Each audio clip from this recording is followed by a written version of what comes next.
Okay, hey everybody, this is Grace, and in this video I'm going to talk more about dysfunctional families during the holidays, mainly here in the United States, in between, starting before Thanksgiving and ending after New Year's Day, New Year's night. Yeah. But yeah, dealing with them can be, and from a truly dysfunctional family, can be pretty bad, pretty tough, pretty rough. And unless, well, for some people it is, some people it's not, some people they've gone no contact and they don't even think about it, some do, such a variety. And in this one I want to talk about a little bit about when you overhear gossip, when somebody gossip in the family, or you're not eavesdropping but you hear it, or however it is within the family. Okay, so, and also I mentioned another one about, since 2020, at least, if not before, a lot of families have learned to change it up for the holidays to where not everybody's going to travel. Using technology, whether it's Zoom or something like Zoom, something like Skype, whatever it is that they use. So not everybody has to travel. I know I used to, and it could be hours driving.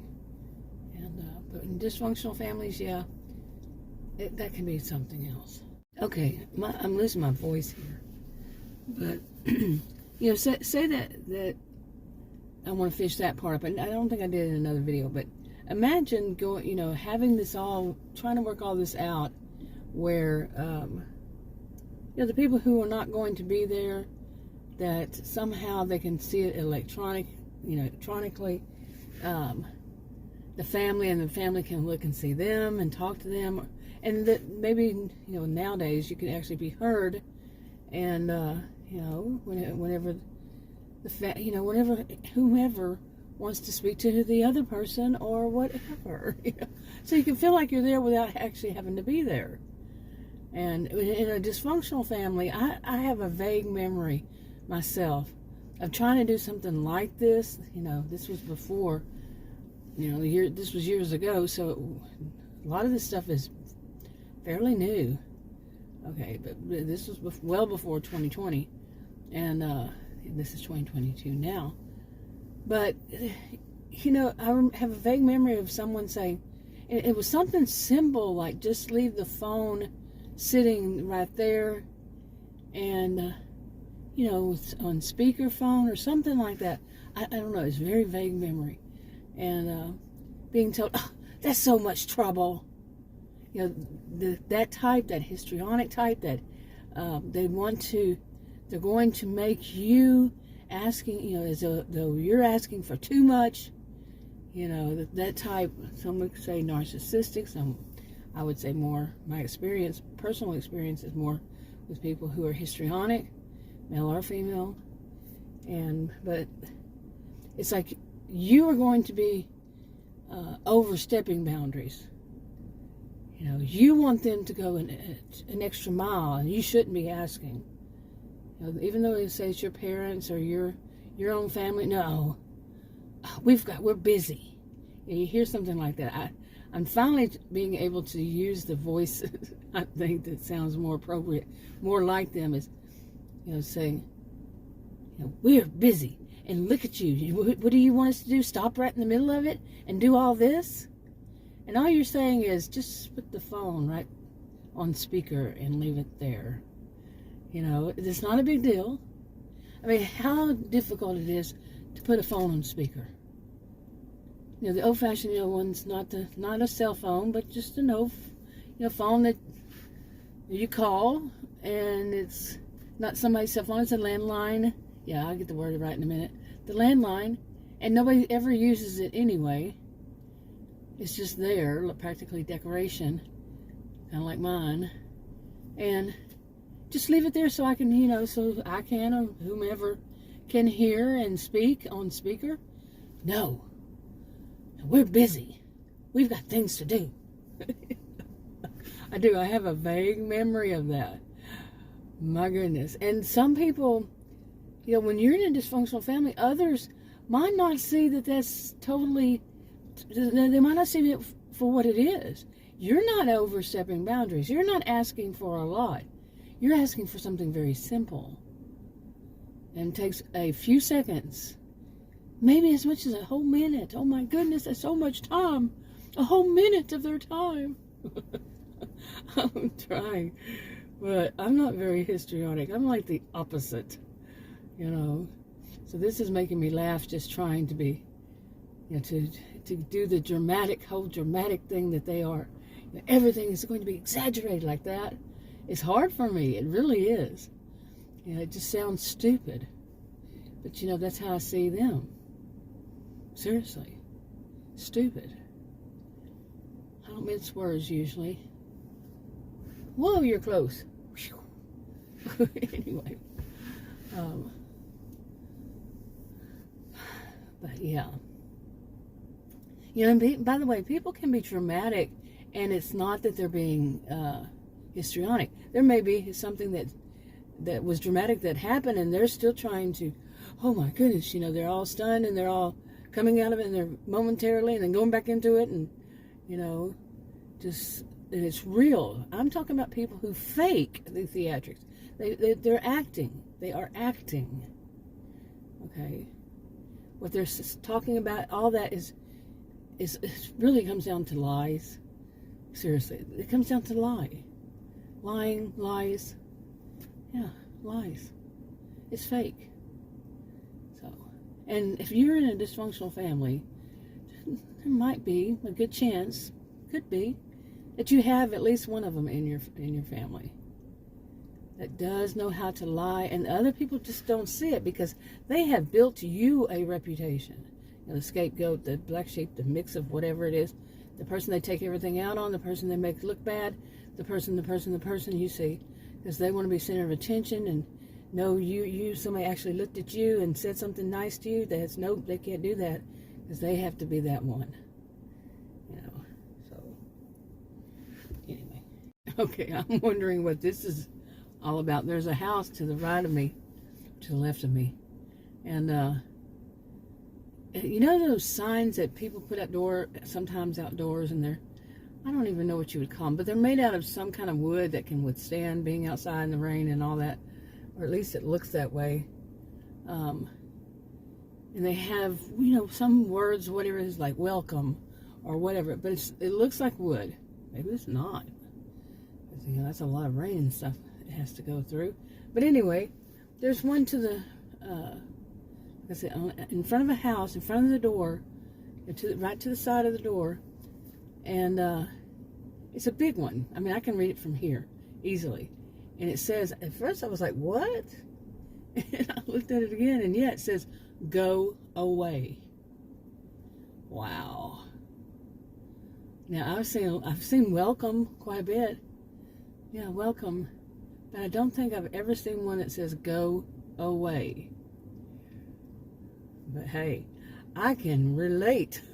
Yeah, I can relate because there was a few years ago, I don't know what it was, when it was, but I know what it was, that we had these people doing roofs, and they were coming around and they said, well, your next door neighbor suggested that we come talk to you about this. And it was all BS. And a lot of people trying to get money, even during 2020 and 2021. Seriously, we had people come to the door. They got told to go away, and plus there's a sign there that says no trespassing. Okay, you know, so I can relate to go away because it's just annoying. Or leaving, like you come home.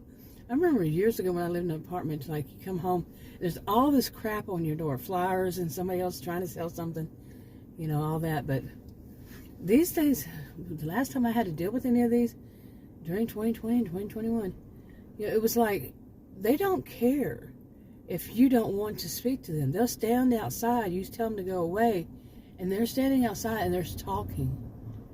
Seriously, and I think they're higher than a kite, but would be my view. But just talking, you know. And I told Adam, you don't open the door for these, you know.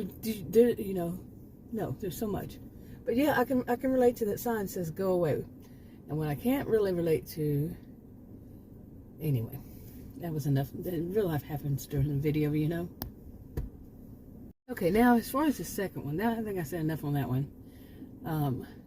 The second one is when you overhear somebody talking about, you know, I only am going to speak on adults. I'm not going to talk about children.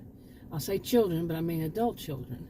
If somebody's adult children like this one, you overhear to, you know, people your age, you know, say you're older adult or whomever, and you overhear them talking about one of their children, adult children. We're saying, let's say over, they're not even teenagers, they're 20 plus. Okay, and they're talking about them and saying, you know, one of them is saying, well, they really are spoiled rotten. They really don't understand the concept of money and blah, blah, blah, on. And they're laughing. Okay, you know, both old enough to be that one person. One is that person's mother, let's say, and the other one is aunt or uncle, whomever. Okay, and they are letting other people, a person, you know, just walking by, can hear what they're talking about, and they're talking about that one being spoiled rotten and all this. Okay, another adult, a young adult. Now, imagine you overhear that, and you're not going to get drawn into, because say the mother is a known gossip. She loves to gossip. She doesn't care about who it is she's gossiping about, even her own children. Okay, but she gets a thrill out of making fun of people. Man, my voice is really coming in and out, but yeah, she gets a thrill. You know, she gets a thrill out of it. I have known too many of these. I have even, you know, in person. We're talking in person, but I've also seen this online. Like that's anything unusual? Really think about it. I've been online since 1990. You know, the videos, really, I've watched videos before, and, you know, I got on YouTube in 2014. Before on YouTube, I just thought it was about how-tos and music, seriously, before then. But since 2014, I've seen plenty of them that, you know, people online. And when I'm talking about gossiping, I'm talking about they actually are saying the person's name, or the person, if they're talking about somebody else online, and they say their channel or their name or both, whatever. But they get a thrill. It's a thrill. You could tell. It's a thrill for them. Especially if the person they're gossiping about has some kind of misfortune. And yes, there are names for really all of it, but for each individual way, if a person is trying to cause harm, or the person is wanting to cause harm, getting a thrill out of it, all that, yeah. And it's sick. It really is. Now, say this is in your dysfunctional family, whether it's your actual blood or your in-laws. And the in-laws is not just the parents-in-law. Okay, there are many other kinds of in-laws. And just, I mean, say that person they're gossiping, the adult child, is not there. You know, how humiliating it would be to find out later on from somebody that they were talking so openly about how that adult is behaving. You know, spoiled rotten doesn't understand this, doesn't know, you know, and laughing and joking and thinking it's funny to talk about loud enough for others to hear. You know, we talk about being a scapegoat or the black sheep and not knowing. I've spoken on it. It's so much is behind the person's back. It was behind my back. I didn't know all that was going on, and I certainly didn't do any of what they were talking about. And there's no way in the world I could even know, because my mind wouldn't not be able to make up such weird crap. Okay, you see, and who's going to tell them? Because it's humiliating. Just the scene I just set up.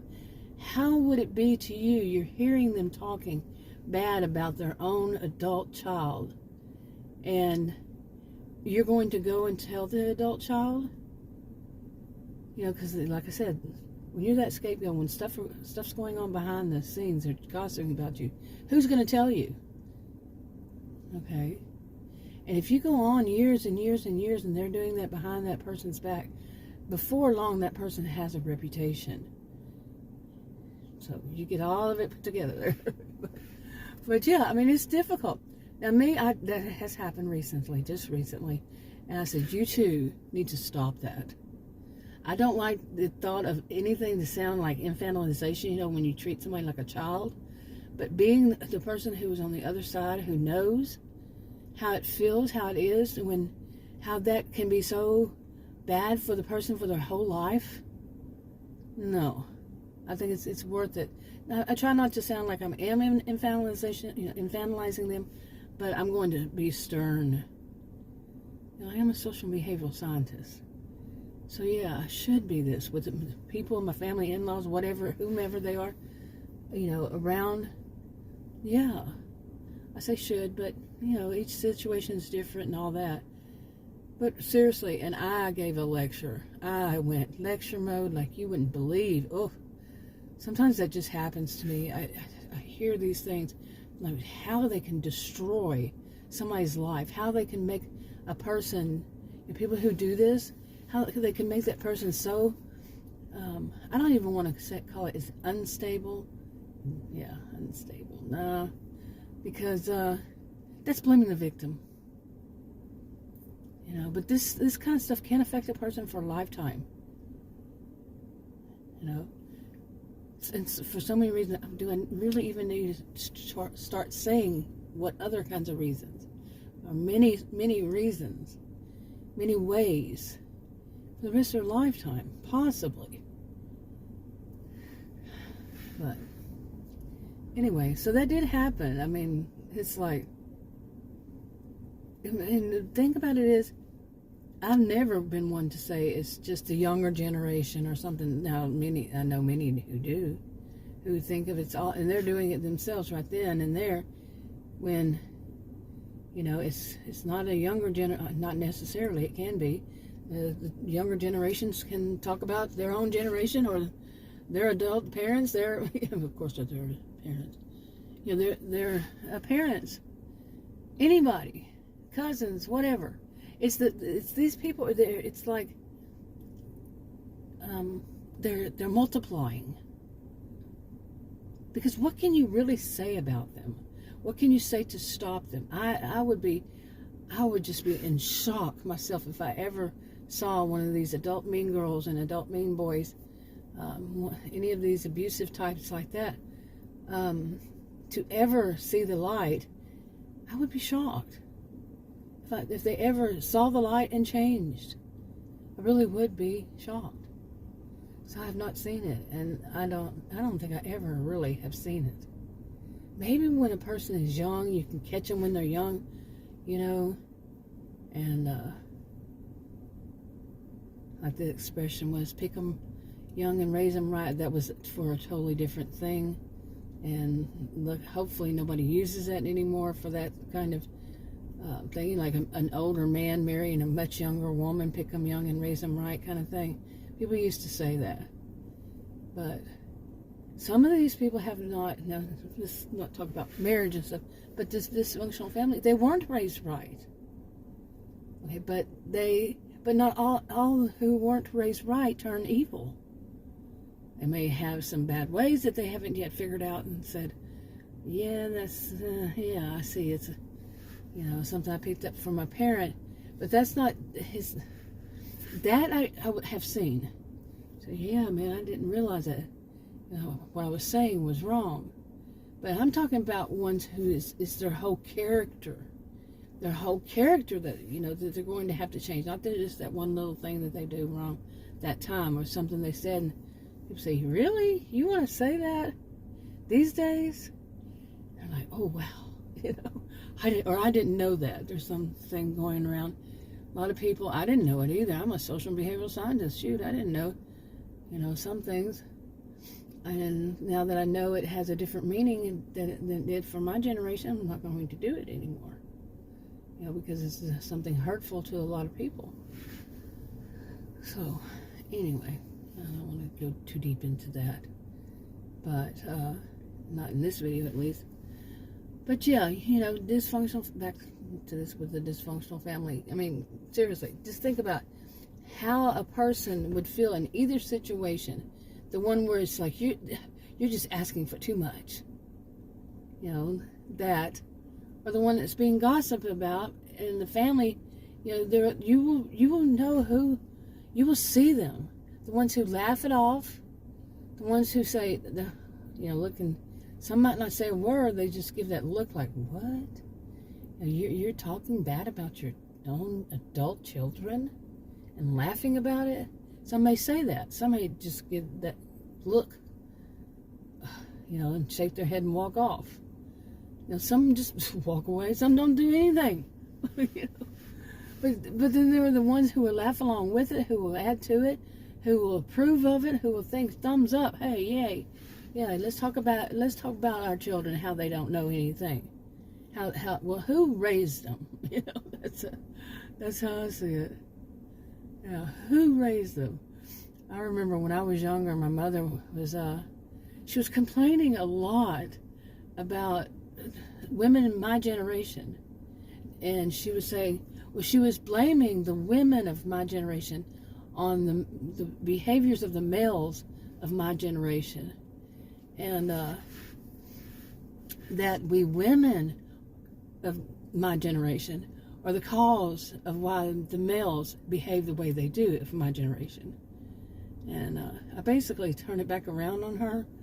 I mean, she was just stereotyping my women mind. She was blaming the victim. She was doing all that. And I just turned it around on her. I said, who raised those men? Your generation. I laughed, of course, because, that's not right, the way to do it. But it just stunned her for a little a few seconds, and it made her think. Okay, but still, people who have developed this kind of, attitude. Me and my mother were total opposites, by the way, pretty much. But have, developed this kind of thought, or they were trained so hard, trained by their own culture, by the people they were around, to think this way, to believe in that it's the woman's fault if it's the women's fault if men that they're trying to date behave a certain way. Yeah, I'm doing the same thing, shaking my head, really. But some people were like that. Were trained like that. And they can't even look past that. That's like I said, my mother and I were very different. Very different in some things. But overall, the thing is, she was a nice person. And I'm a nice person. But she was trained to stereotype. She was, seriously, that was common for her, and I'm not talking about her whole generation. I'm talking about her and the people she was around. They were taught to keep the women down. Really, we got to start worrying about that again. We've already started worrying about that again. Yeah. Anyway, I think it's time to wrap this up. On that note, I'll talk to y'all in another video. Bye.